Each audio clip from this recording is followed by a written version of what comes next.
To make an event, you'll click the date.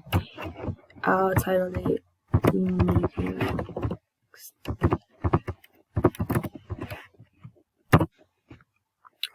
You'll go to does not repeat, and you repeat it weekly on whatever day you pick.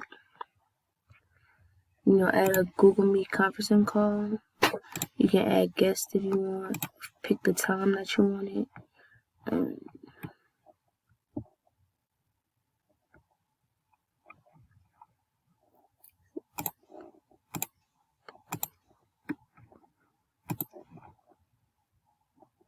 Three o'clock to 4 on Wednesdays. Save. And now you have a Google Meet